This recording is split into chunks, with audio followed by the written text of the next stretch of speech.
Hey everyone, me Kevin here. The rotation to travel stocks might be happening sooner than we suspect. We're going to go ahead and look at what's going on with some of these travel stocks in just a moment. But first, let's go ahead and get through some of the updates that are creating the catalyst that we're seeing today. So first, front page news today was about multiple new studies coming out showing, as expected, that Omicron is mostly more mild. And this is what we've been expecting. However, the market has been creating a little bit more fear over Omicron than is really justified. This is something that we've broken down numerous times on the channel here, that the market was almost and has almost been looking for a reason to be more fearful than it really should be.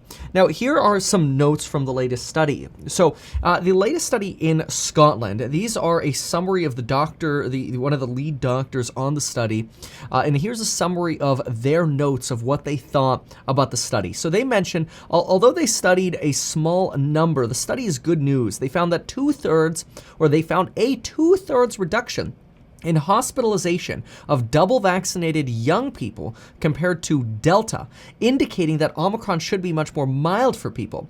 They do say that there are a few things to bear in mind, that the study is rigorous, but that it should be noted that it'll take more time and more data to really get the final results. They also mentioned that the study was done early in the pandemic and focused on younger people. This is early in the Omicron pandemic. And that the elderly, of course, are more vulnerable. They mentioned that although a two-thirds reduction is significant, Omicron can cause severe illness in the doubly vaccinated. And this was an interesting line here that they mentioned. They say, hey, even though more broadly it's substantially good, it is still possible to be severely ill with a double vaccine. It's obviously not the best news for the vaccines, but it's also worth noting that we also got news out of Walter Reed that we're expecting positive results on that SPFN vaccine, that 24-sided soccer ball style protein that'll introduce 24 different variants to you if you decide to take that military grade vaccine. Watch my video specifically on that if you want to learn more about that. But that was also seen as a potentially another positive catalyst for travel stocks, of course, that we could have positive results fully reported within the next 2 weeks, and we're expecting those results to be positive. It's just going to be a matter of how positive they are for that new potential vaccine. But regarding the study here, regarding Pfizer and the other mRNA double vaccinated vaccines, it is still possible to get severely ill with the vaccine. However, you have a substantial reduction, very significant reduction. They do believe that Omicron could continue to double every few days, and that they do believe if it does, that we could generate more hospitalizations than Delta from a double vaccinated population even. So they're really proceeding here with cautious optimism.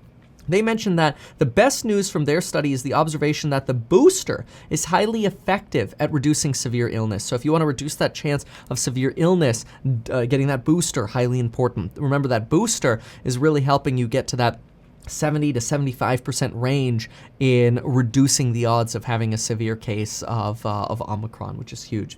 Put crudely, they say, we have more time to get people boosted, but we can't waste a moment of it. Everything we can do as individuals to slow the spread gives us more time. In my view, there are now solid reasons to favor a more optimistic outcome of Omicron in the United Kingdom than was feared.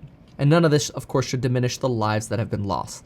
So this is important. This is definitely a catalyst for a lot of companies that we're seeing right now, especially, for example, the cruise line stocks, up 3.46% today. We've actually really started coming up since about Thursday. So we had Green Day going into a Friday. We had about a 7% run between Friday and Monday.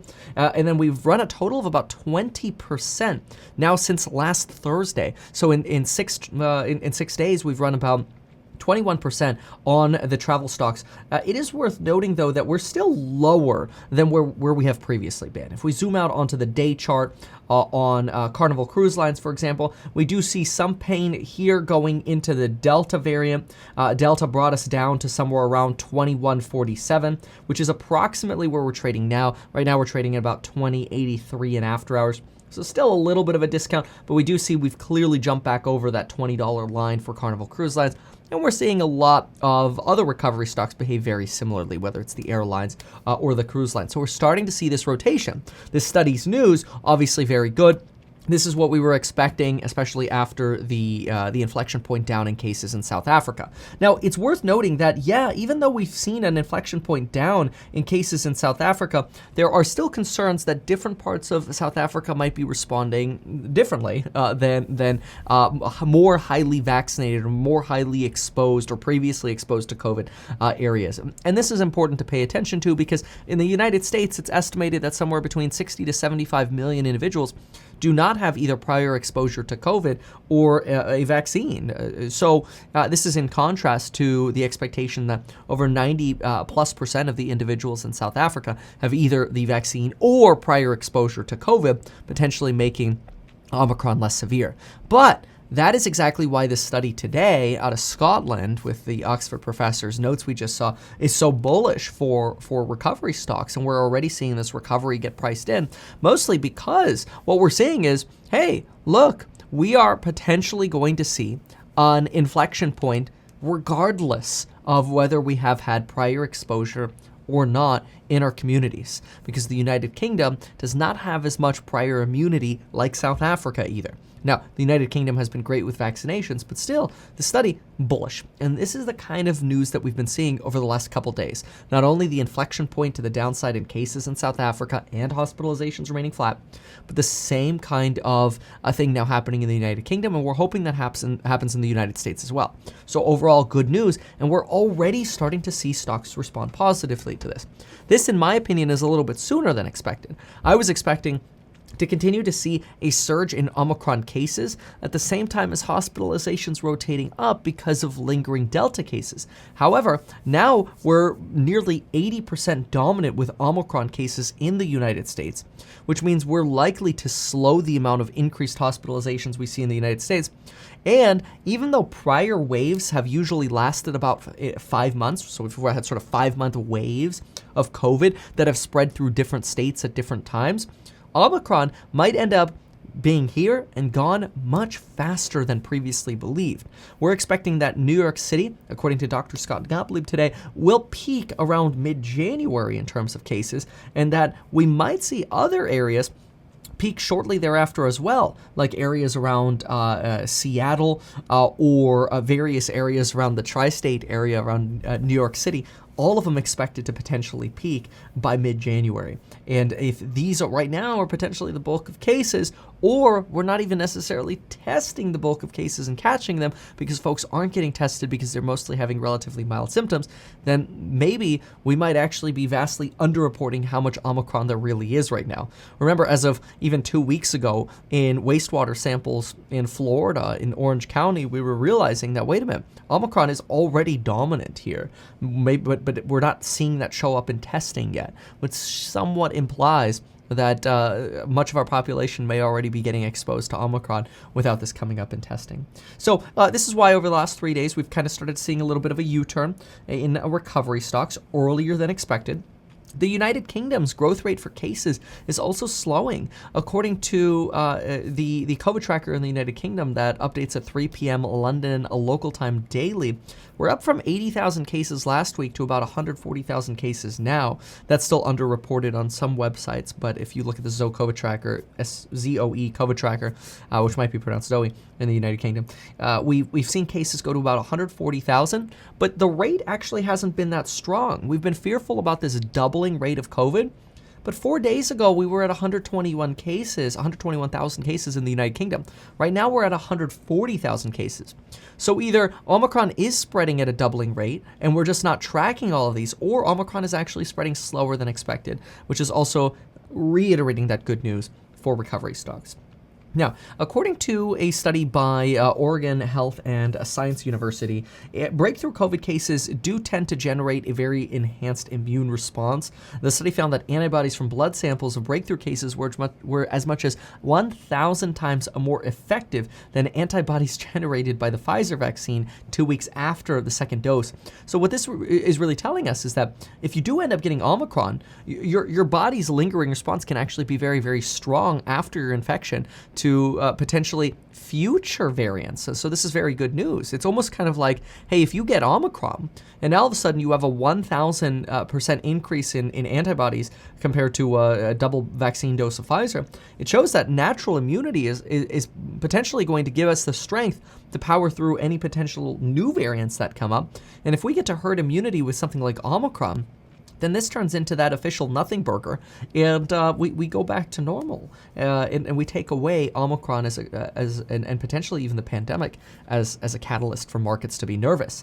And given that there was a lot of fear around pandemics creating supply chain delays, leading to inflation, and potentially pandemics leading to more fiscal stimulus or even monetary stimulus, leading to more inflation fears as well, then if we take away the pandemic as a catalyst, we could potentially finally start seeing inflation rotate back down to normal expected levels, somewhere between 2 and 3% by the end of 2023, but considering, of course, that we're going to still see housing inflation and wage inflation.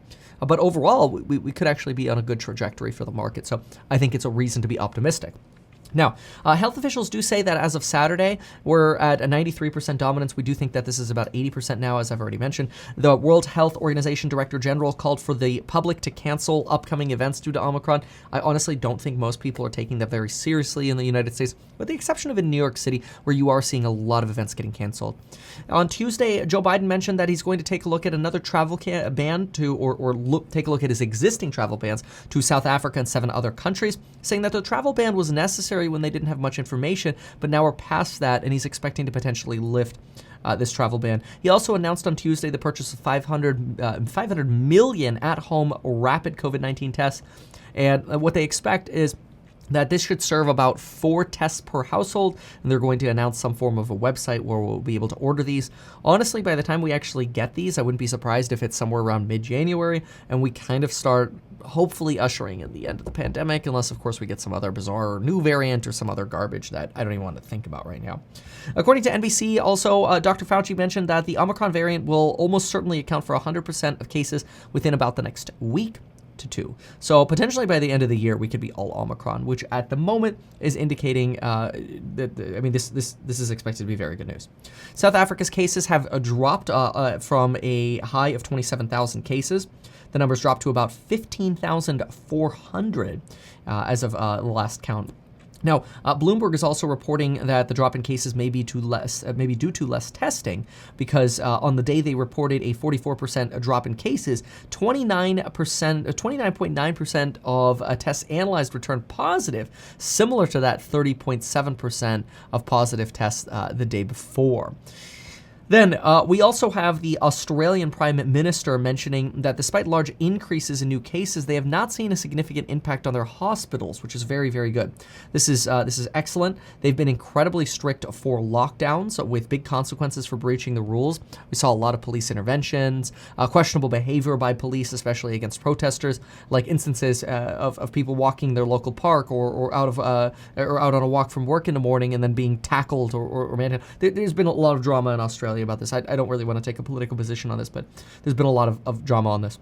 Then on top of this, we also had excellent news that, first of all, the not so good news is we know that Merck's COVID pill is not anywhere near as effective in reducing the risk of hospitalization and death as Pfizer's pill. Merck's pill is only about 30% effective. Remember that red pill we've talked about on the channel. However, Pfizer's COVID-19 pill shows that it's 90% effective. The pill now has FDA approval, which allows doctors to prescribe the medicine to anyone 12 and older who's considered high risk. The pill targets individuals who have just gotten sick, so it should be taken as soon as you notice symptoms. The pill is called Paxlovid. Tens of thousands of packs of pills are reported to be ready to go in Pfizer's warehouse. The pill is substantially effective as long as you take the pill within 3 days of your onset of symptoms.